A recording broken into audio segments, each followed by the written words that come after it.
이사야서 강의 네 번째 시간입니다. 지난주에는 돌아오는 자에게 주시는 약속에 대해서 말씀을 드렸습니다. 선지자들의 대부분 공통된 내용의 외침은 돌아오라는 거죠. 잘하고 있으면 돌아오라는 말을 하지 않을 거예요. 자식이 공부를 스스로 잘하고 있으면 부모님이 공부하라는 말을 하지 않겠죠. 마찬가지로 잘하고 있으면 하나님께서도 선지자를 보내서 야, 너 이거 잘못했으니까 돌아와라, 회개하라, 이런 말씀을 안 하실 겁니다. 잘못하니까 곁길로 가고 있으니까 하나님이 시대마다 선지자들을 보내서 돌아와라, 돌아와라, 회개하라는 거죠.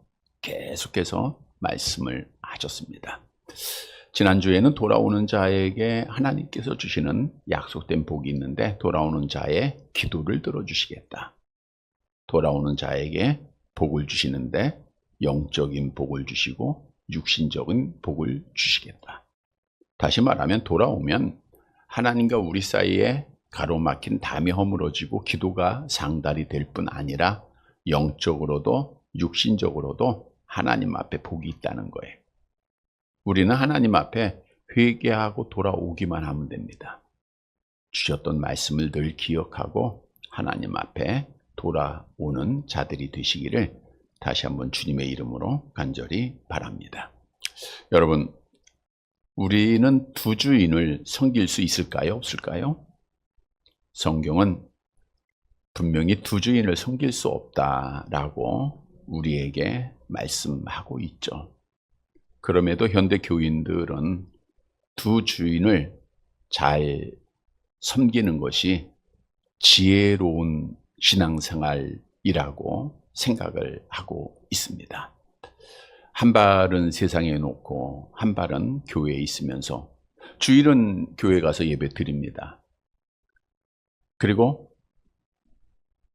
또 평일에는 세상에서 즐겁게 세상 것 다 누리면서 생활을 하죠. 이들은 세상을 즐기면서 천국 가기를 원하는 자들이에요. 세상 것 다 누려도 천국을 갈 수 있다라고 생각을 하죠.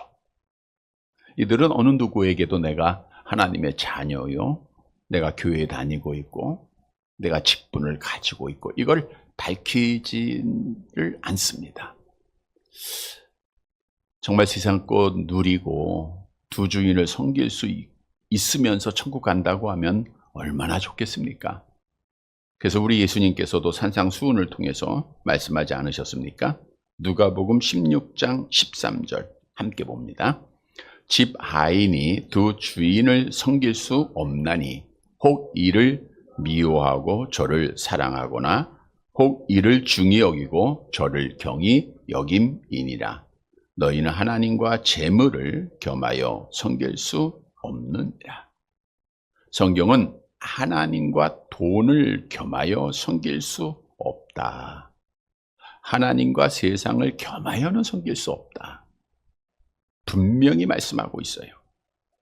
엘리야 선지자 시대에 이스라엘 백성들이 하나님과 우상을 겸하여 섬겼다라고 말하고 있는데, 그래서 엘리야 선지자가 이스라엘 백성들을 다 모아놓고 바알 선지자들과 이제 대결을 하기에 앞서서 뭐라 그랬습니까? 너희가 어느 때까지 두 사이에서 머뭇머뭇 하려느냐 그랬잖아요. 그러니까 말씀을 통해서 보면 저들은 하나님을 섬긴 거예요, 안 섬긴 거예요? 안 섬긴 겁니다. 하나님을 섬기는 척한 거지 사실은 우상을 숭배했던 거죠. 분명히 성경은 하나님과 우상을 겸하여 섬길 수 없다 그랬어요. 우상을 섬기는 자는 하나님 안 섬기는 거예요. 돈을 사랑하는 자는 하나님을 사랑하지 않는 겁니다. 그래서 사도 바울도 결코 믿는 자와 믿지 않는 자와 함께 할 수 없음을 우리에게 권면하고 있는데, 우리 고린도후서 6장 14절에서 16절 암송하는 구절인데 함께 볼까요? 너희는 믿지 않는 자와 멍에를 함께 매지 말라. 의와 불법이 어찌 함께하며 빛과 어둠이 어찌 사귀며 그리스도와 벨리알이 어찌 조화되며 믿는 자와 믿지 않는 자가 어찌 상관하며 하나님의 성전과 우상이 어찌 일치가 되리요. 우리는 살아계신 하나님의 성전이라. 같이 할 수 없다는 거예요. 같이 한다고 하면 우리가 우상을 숭배하는 것이고 믿지 않는 것이 되는 거예요. 그래서 우리는 절대로 두 주인을 섬길 수 없다는 거예요. 오늘 본문으로 돌아가 보면 당시에 예루살렘의 고관들, 고관이 윗사람이 타락을 하면 윗물이 맑아야 아랫물도 맑다라는 말처럼 위에서 타락을 하면 아래도 그대로 타락하게 되어 있습니다. 그러니까 고관들이 타락했다고 하는 것은 예루살렘의 고관이 타락했다는 것은 유다 나라가 다 타락했다는 거예요. 그들이 돈을 사랑한 결과가 얼마나 무서운가를 말씀해 주고 있습니다. 따라서 오늘 말씀을 통해서 우리가 돈을 사랑했다는 것은 결국 세상을 사랑했다는 거죠. 이러한 결과를 알고 하나님의 징계 속에 하나님 앞에 돌아와서 정말 하나님 앞에 복을 받는 사랑하는 자들이 되시기를 바랍니다. 첫째로 돈을 사랑하면 누구라도 타락하게 되어 있다는 거예요. 돈을 사랑하면 믿음을 못 지킵니다. 본문 21절 말씀 볼게요. 이사야서 1장 21절 같이 봅니다. 신실하던 성읍이 어찌하여 창기가 되었는고 정의가 거기에 충만하였고 공의가 그 가운데에 거하였더니 이제는 살인자들 뿐이로다. 신실하던 성읍, 그러니까 신실했던 거룩하고 은혜롭고 자비가 넘쳤던 성읍, 어디를 말할까요? 예루살렘입니다. 그러니까 예루살렘, 유다 나라를 말하고 있겠죠. 그러니까 예루살렘, 유다 나라는 신실하고 거룩하고 공의롭고 정말 좋은 성읍이었어요. 의로운 왕이었던 다윗이나 솔로몬이나 여호사밧이 통치할 때 예루살렘, 유다 나라는 여호와께서 인정하는 정말 복주고 또 복주고 또 함께 하시는 그런 나라였습니다. 그러나 이사야 선지자 시대의 그 나라는 정반대의 상황으로 바뀌었어요. 오늘 본문으로 가보면 그렇게 신실하던 성이 뭐가 됐어요? 어찌하여 뭐가 됐습니까? 창기가 되었다. 창기. 여기서 창기가 됐다는 것은 영적인 뜻으로 간음하게 됐다. 우상을 숭배하는 자, 세상을 사랑하는 자, 하나님을 사랑하지 않는 자가 됐다. 그 뜻이죠. 또 보세요. 정의가 거기 충만했다. 그러니까 성읍에는 정의가, 지금 우리도 항상 이 나라의 정의와 공의가 살아있게 하시고, 이거는 공정한 판단, 공정한 법의 질서가 세워가야, 그래야 나라가 세워지는 거예요. 권력에 의해서나 돈에 의해서 공의가, 재판이 굽어져서는 안 되거든요. 근데 그 예루살렘에는 법정에서 재판의 판결이 정의롭고 공의로웠던 거예요. 외모를 보거나 뇌물을 통해서 재판이 행해지지 않은 거예요. 가난하고 고아를 변호하고 과부의 송사를 억울하게 하지 않았던 것이죠. 이게 성경적인 재판입니다. 시편 82편 3절 함께 봅니다. 가난한 자와 고아를 위하여 판단하며 곤란한 자와 빈궁한 자에게 공의를 베풀지며. 그러니까 하나님이 보시기에 그 예루살렘 유다 나라는 너무너무 신실하고 아름다운 성이었던 거예요. 아름다운 나라였던 거예요. 그런데 이사야 선지자 시대에 그렇게 아름다운 성이 또 뭐로 변했어요? 이제는 누구만 있어요? 살인자들 뿐이로다. 그래, 살인자들. 6계명 뭐죠? 살인하지 말지니라 그랬죠. 그 살인자들만 있다는 거예요.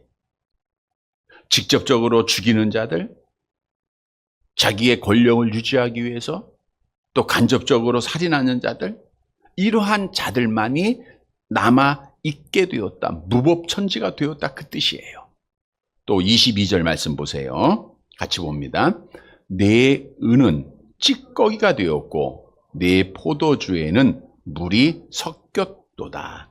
여기서 은은 우리가 광석을 용광로에 집어넣어서 순수한 은만 뽑아내어 그 순수한 은을 말하고 있는 거예요. 그걸 장식품을 만들고 또는 동전으로 사용을 해서 귀하게 사용을 했죠. 죄악과 거짓과 같은 인간성으로 오염시키는 요소가 전혀 없는 순수함을 말하고 있는 겁니다. 당시에 이스라엘 백성들은 정말 은 같았어요. 거짓도 없고 불의도 없고 부정도 없고 은 같았다. 은. 근데 뭐가 됐어요? 찌꺼기가 됐어요. 찌꺼기. 불순물로 더러워져서 죄악으로 더러워져 가지고 순수함이 없어졌다. 그 뜻이에요. 또 보세요. 내 포도주에 물이 섞였도다. 그러니까 포도주가 순수 100% 원액이어야 되는데 거기에 물을 섞었으니까 순수하지 못하게 됐다. 하나님께 대한 신앙이 순수하지 못하게 됐다. 그렇게 된 거예요. 자, 그러면 보세요. 왜 신실하던 성읍, 하나님께서도 사랑하셨던 공의와 정의가 살아있던 불순물이 없던 그 도시, 그 나라가 왜 이렇게 되었는가? 23절에서 답을 주고 있죠. 23절 말씀 함께 봅니다. 내 고관들은 패역하여 도둑과 짝하며 다 뇌물을 사랑하며 예물을 구하며 고아를 위하여 신원하지 아니하며 과부의 송사를 수리하지 아니하는도다.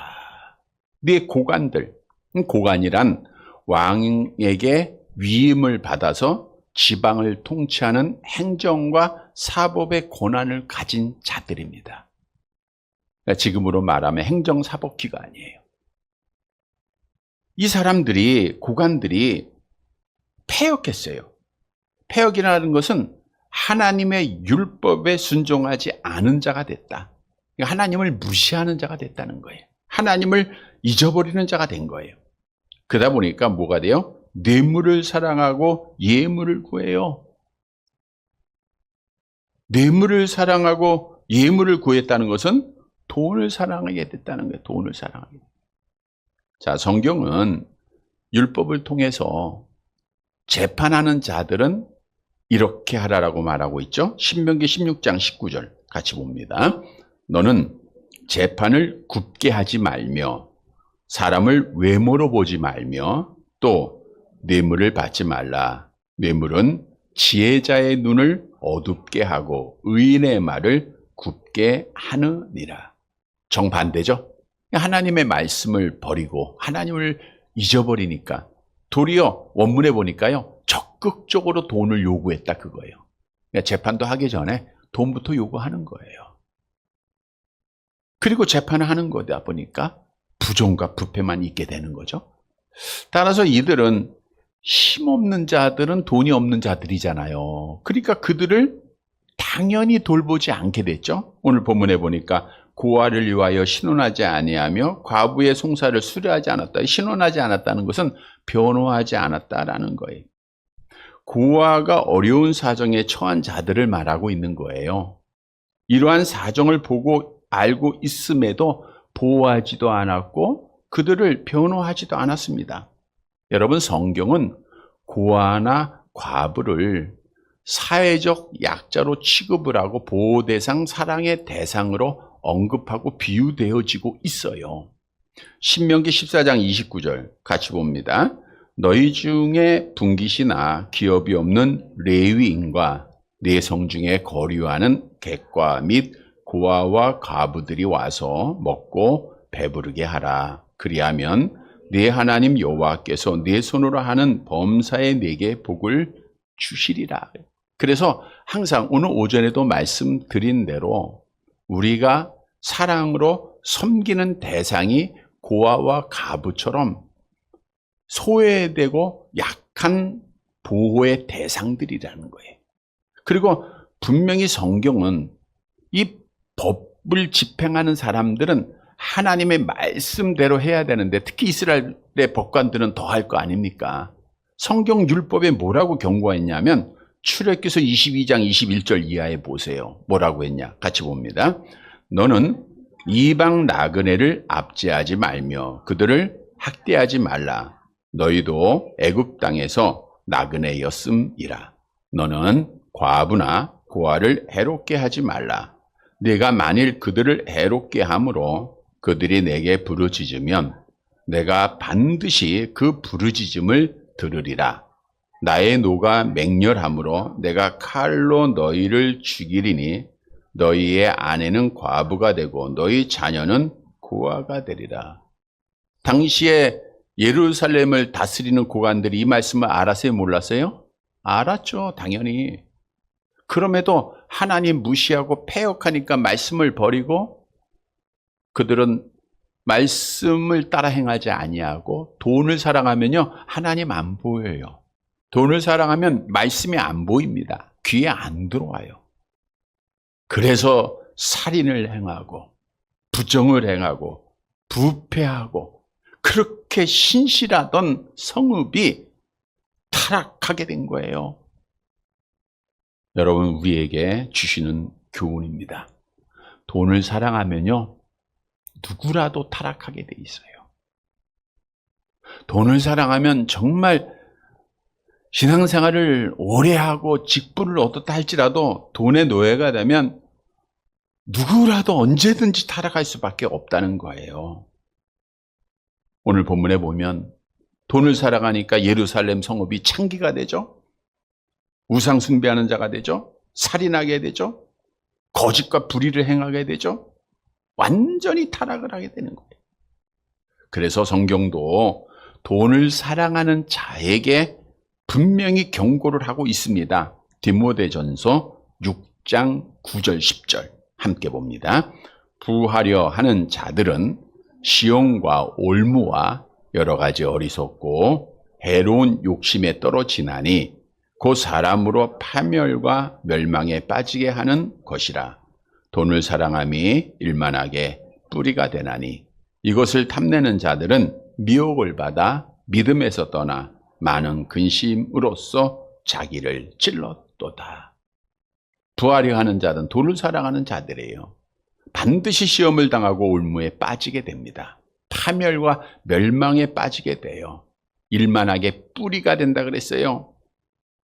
근심하게 된다 그랬습니다. 그대로 됩니다, 여러분. 여러분, 돈을 사랑하고 쫓아간 자가 구원받는 역사가 없습니다. 부동산을 사랑한 자가 구원받은 역사가 없어요. 돈을 사랑하고 부동산을 사랑하는 것 어떻게 알 수 있는가? 그 사람의 말을 보면 알 수가 있어요. 우리가 잘 아는 대로 입의 열매는 마음에서 나온다 그랬어요. 그냥 마음에 돈이 가득 차 있으면 입만 열면 돈 얘기밖에 안 나와요. 돈 자랑밖에 안 합니다.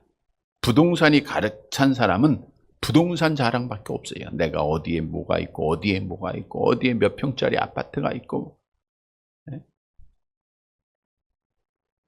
그러니까 마음에 있는 게 입에 나오는 거예요.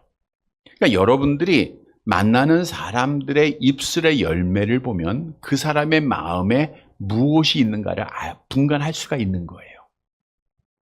그런데 중요한 것은 사람은 누구나 연약합니다. 말을 자꾸만 듣다 보면요, 미혹을 받게 돼 있어요. 혹하게 돼 있다니까. 우리가 어떤 사람에 대해서 아무런 편견도 없을 때 어떤 사람이 저 사람 정말 좋은 사람이야, 저 사람 믿을만해, 그러면 진짜 믿게 되는 거예요. 근데 저 사람 나쁜 사람이야, 저 사람 강도야, 그러면 강도로 여겨지게 되니까요. 근데 그 사람들의 말을 미혹받아서 여기에 투자해 투자가 된다니까요. 그러니까 미혹을 받게 돼 있는 거예요. 그래서 우리 주위에 예수로 가득 찬 사람, 그러니까 예수를 말하고 하나님의 나라를 말하는 사람들과 같이, 그래서 앞에 서두에서 말씀한 것처럼 우리가 의와 불법이 함께할 수 없고 그리스도와 벨리알이 함께할 수 없고 믿는 자와 믿지 않는 자가 함께 할 수 없다라고 말하고 있는 거예요. 우리가 영향을 받게 되기 때문에 그래요. 그래서 우리도 좋은 영향을 먼저는 끼치는 사람이 돼야 되고 우리가 이러한 영향을 받지 말아야 돼요. 여러분, 믿음이라는 것은 듣는 데서 나는 거예요. 듣는 데서. 수요일에도 말씀드린 대로 어떤 비유를 들었잖아요. 권사님의 말을 듣다가 수십억 사기를 당했다고. 말 듣고 그런 거예요. 그 권사님은 돈에 미친 사람이거든요. 어떤 목사의 말을 듣다가 사기당한 교인들이 얼마나 많습니까? 장로님의 말을 듣고 사기당한 사람들이 얼마나 많아요. 이러면 결국은 우리만 손해보는 거예요. 믿음의 실족함을 갖는 겁니다. 그래서 세상적인 말을 하고 세상적인 거 자랑하는 사람들을 가까이 하다 보면 나도 언젠가는 실족함을 당하고 시험을 당하게 되니까 가까이 하지 말아야 돼요. 뿐만 아니라 우리는 돈을 사랑하지 말아야 됩니다. 여러분, 돈이 필요한 것은 사실이에요. 그러나 사랑하는 것과 필요한 것과는 달라요. 사랑한다고 하는 것은 지배를 받는 거예요. 우리가 지배를 받게 되면 아무리 많아도 감사하지 못해요. 만족함이 없어요. 지배를 하게 되면 적어도 감사할 줄 압니다. 없어도 기뻐할 줄 알아요. 불안해하지 않아요. 지배받는 사람은요, 있어도 불안해. 그리고 항상 불평하고 원망하고. 우리 믿는 사람들은 내 믿음 아래에 세상이 있어야 되고 내 믿음 아래에 돈이 있어야 돼요. 그러면 우리는 늘 감사할 수 있는 거예요. 여러분, 우리는 진리를 알잖아요. 빈손으로 왔다가 빈손으로 가는 거예요. 빈손 왔다 빈손 가는 겁니다. 오늘 오전에 박 권사님한테 그랬잖아요. 오빠 먼저 보내니까 어때요? 그러니까 잘 살다 갔는데 뭐 어떠냐고 그러잖아요. 네? 진짜 재산 많으세요. 굉장히 많이 번 분이니까. 근데 동생 하나도 안 도와줬거든요. 네. 근데 우리 권사님이 지금 그 상황에서 그렇게 얘기한 건 진실이에요. 그래서, 네? 하나도 가지 못해요. 알몸으로 왔다 알몸 가는. 우리 진리를 알잖아. 그러니까 우리는 욕심 갖지 말고 있는 것에 만족해야 돼요. 하나님 나에게 만족을 주세요. 지금이 좋습니다. 감사하세요. 그러면 우리가 돈에 지배받지 않고 죄 짓지 않고 믿음 지키는 거예요. 오늘 오전에 말씀드린 대로 그러면 우리 끝까지 달려갈 수 있는 자가 되는 겁니다. 성경도 말씀하죠. 디모데전서 6장 7절 8절 함께 봅니다.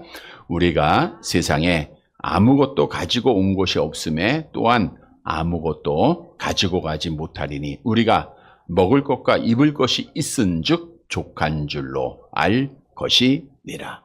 성도 여러분, 오늘 예루살렘의 고관들이 처음에는 잘했죠. 살만하니까. 그들이 돈에 미쳐서 재판을 굳게 하고 창기가 되고 살인자가 되고 더럽게 만들고 그래서 타락을 하게 돼요.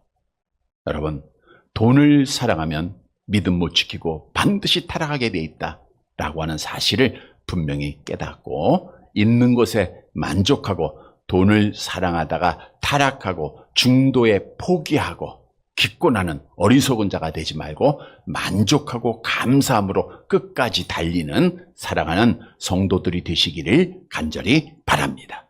두 번째 대지로 돈을 사랑하는 자녀에게는 하나님의 징계가 있습니다. 돈을 사랑하는 자녀에게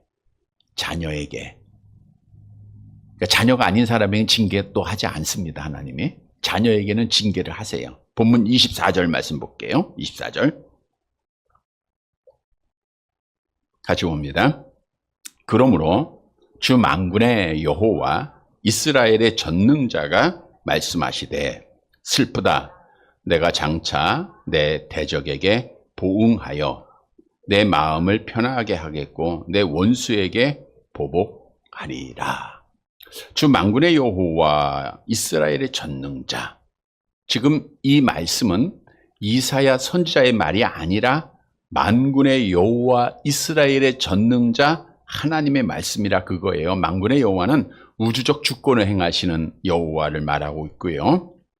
이스라엘의 전능자는 대적을 능히 제압하는 막강한 힘을 가지신 여호와 하나님을 말하고 있습니다. 슬프다. 그 하나님이 슬프다. 여러분, 하나님이 우리를 향해서 야, 슬프다 이렇게 말씀하시면 안 돼요. 야, 참 좋다. 오늘 여러분의 모습을 보시고 하나님이 참 좋아하실 줄 믿으시길 바랍니다. 참 좋다. 여러분이 예배하는 모습 보고 참 좋다 이렇게 하세요. 근데 당시에 이스라엘 백성들을 보고 하나님이 야, 슬프다. 네? 안타까운 마음을 표하셨어요. 그리고 말씀하시기를 내가 장차 내 대적에게 보응하여 내 마음을 편하게 하겠다. 또 내 원수에게 보복하겠다. 여기서 대적, 원수에게 보복한다는데 대적과 원수가 당시에 뭐 아수르 나라나 바벨론을 의미하는 게 아닙니다. 지금 하나님을 버리고 패역했던 예루살렘의 고관들, 하나님의 말씀을 버렸던 자들을 말하고 있는 거예요. 지금 그들이 하나님과 대적이 돼 있잖아요. 그들에게 보응하겠다, 그들에게 심판하겠다라는 거잖아요. 자, 그런데 여기서 중요한 것은 하나님이 유다의 고관들이 위에서 잘못하니까 백성들 다 잘못했어요. 그 잘못한 이스라엘 백성들에게 뭘 하셨어요? 보복을 하세요. 심판을 하셨단 말이에요. 이게 결국에는 사랑의 매라는 거예요. 다음의 내용에 보니까. 그래서 오늘 우리에게 주시는 교훈을 돈을 사랑하고 타락하게 되면 하나님 앞에 매를 맞아요. 징계 심판을 받게 된다는 거예요. 왜냐? 하나님은 공의로우신 분이시기에 죄에 대해서 보복하시는 분입니다. 우리 나훔 1장 2절이죠. 같이 봅니다. 여호와는 질투하시며 보복하시는 하나님이시라. 여호와는 보복하시며 진노하시되 자기를 거스리는 자에게 여호와는 보복하시며 자기를 대적하는 자에게 진노를 품으신다. 그러니까 바로 진노하시고 심판은 절대 안 하세요. 차 있을 때, 우리가 지금 에레미야 강해 때도 말씀을 드렸듯 참다 차면 하나님이 하세요. 네, 근데 보복을 하십니다. 자, 따라서 내가 잘못을 했어요. 돈을 사랑하다가 세상을 살아다가 우상을 숭배하기도 하고 부동산에 미쳐서 믿음을 지키지 못하고, 그럼에도 불구하고 하나님께서 매를 안 때려? 징계가 없어? 그럼 뭐예요? 히브리서 12장 8절 함께 봅니다.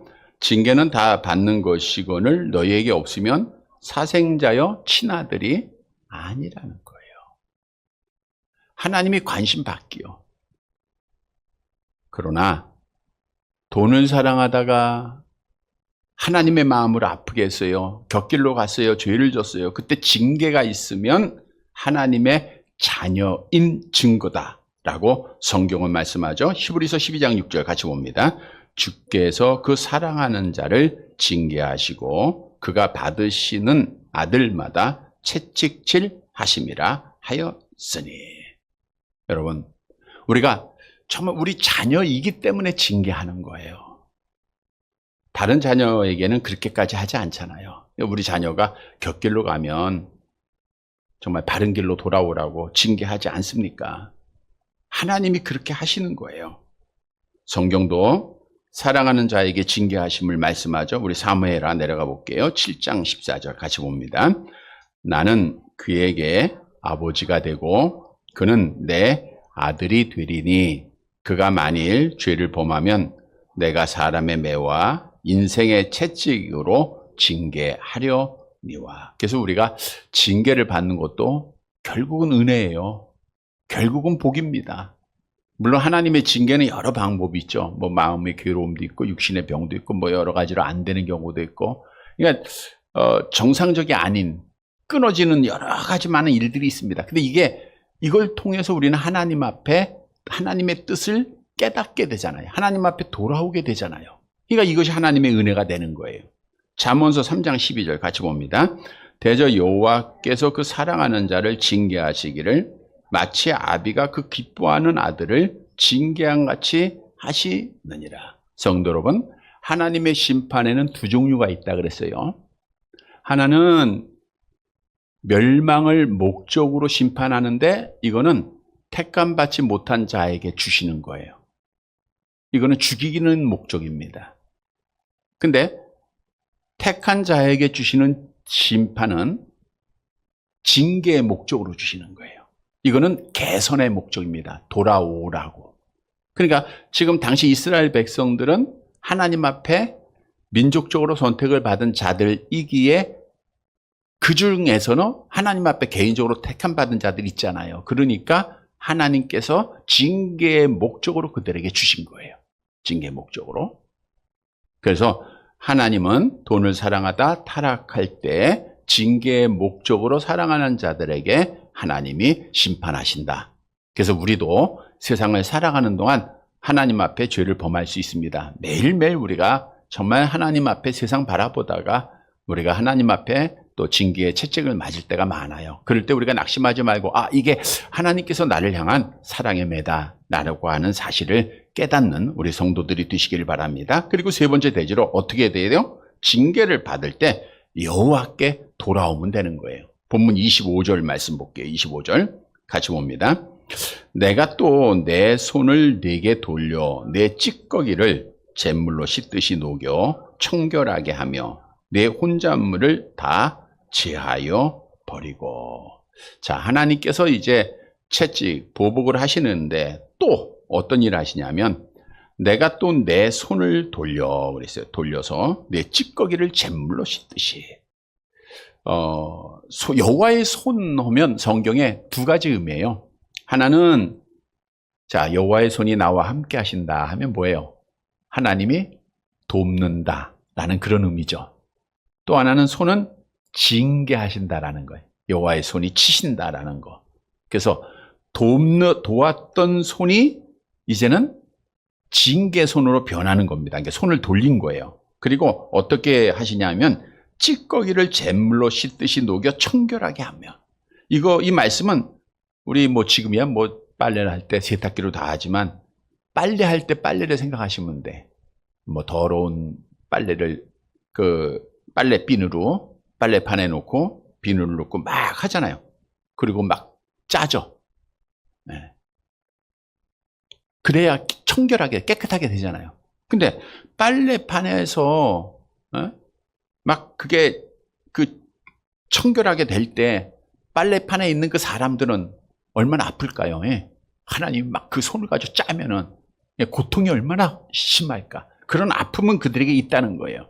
그래서 그들이 청결하게 되고 그런 뜻이고요. 또 그 다음에 내 혼잣물을 다 제하여 버리고 더러워진 것을 깨끗하게 하시겠다. 혼잣물은 이제 그들이 은만 있었잖아요. 은.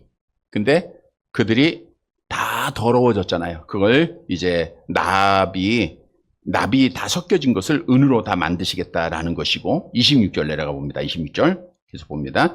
내가 네 재판관들을 처음과 같이 네 모사들을 본래와 같이 회복할 것이라. 그리한 후에야 내가 의의 성읍이라 신실한 고을이라 불리라 하셨나니. 오늘 본문 시작할 때 처음에 신실한 성읍, 의의 성읍으로 다시 회복을 시키는 거예요.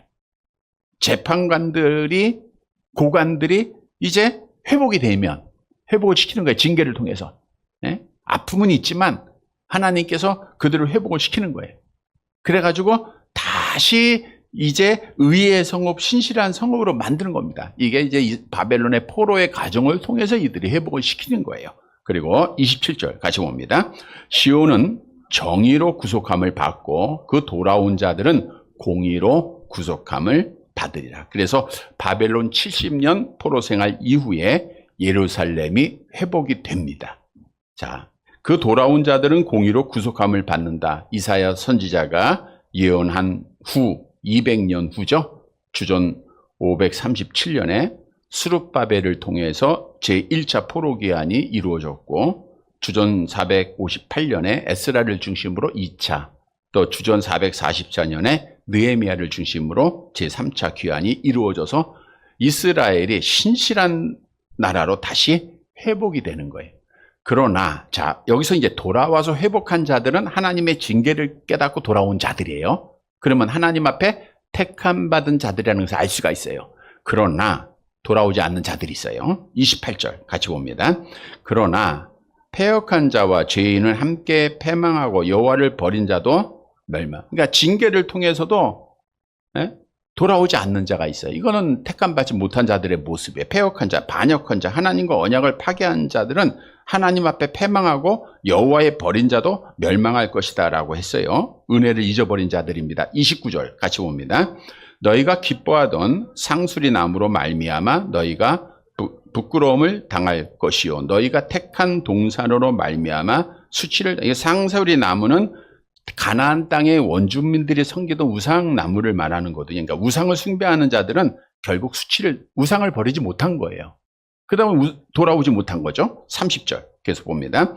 너희가 잎사귀 마른 상수리 나무 같을 것이요 물 없는 동산 같다. 잎사귀가 마른 상수리 나무니까 황폐하게 된다는 것이고 물 없는 동산이니까 기근이 있겠다라는 것입니다. 또 31절 같이 봅니다. 강한 자는 사물하기 같고 그의 행위는 불티 같아서 함께 탈 것이요 끌 사람이 없으리라. 그래서 강한 자는 물질을 많이 저축해 놓은 사람을 말하는 거예요. 물질이 풍요로운 부자입니다. 근데 사물하기는 쉽게 타버리는 것을 말하고 있거든요. 불티는 한순간에 화염에 휩싸인다는 거예요. 그러니까 마지막 하나님의 심판받을 때 돌아오지 않는 자들은 다 불에 타서 없어진다는 거예요. 지옥의 형벌을 말하고 있는 거예요. 보세요. 하나님이 징계를 내리십니다. 돌아온 자들이 있고 돌아오지 못한 자들이 있어요. 돌아온 자들은 신실한 성읍으로 돌아와서 하나님 앞에 복을 받게 될 것이고 돌아오지 못한 자들은 하나님 앞에 심판받아서 정말 초계같이 모든 것이 다 불살라서 없어지게 된다는 거예요.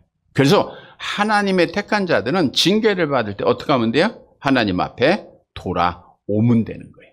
하나님 앞에 돌아오면 돼요. 그래서 우리는 하나님의 징계를 경히 여기지 말라 그랬죠? 잠언서 3장 11절 함께 봅니다. 내 아들아 여호와의 징계를 경히 여기지 말라. 그 꾸지람을 싫어하지 말라. 따라서 우리는 하나님의 징계를 경히 여기지 말고 징계 중에 낙심하지 말고 하나님 앞에 돌아오는 하나님 앞에 회개하고 돌아오는 자리들. 그러면 하나님 앞에 다시 신실함을 회복하고 하나님 앞에 복받는 자가 되는 거예요. 이런 성도들이 되시기를 바랍니다. 말씀을 정리해 드립니다. 여러분, 돈은 세상에서 필요하지만 돈의 지배를 받고 사랑하다 보면 죄를 범하게 되어 있습니다. 오늘 본문의 말씀은 돈을 사랑하면 누구라도 타락하게 되고 타락했을 때 하나님의 징계가 있어요. 징계를 받을 때 택한 자들은 돌아오게 돼 있는 거예요. 회개하고 돌아오면 복을 받게 돼 있다. 사랑하는 성도 여러분, 돈을 사랑하지 말고 또 우리가 징계를 받는다면 하나님 앞에 돌아와서 다시 하나님의 사랑을 받는 우리 성도들이 되시기를 주님의 이름으로 간절히 바랍니다.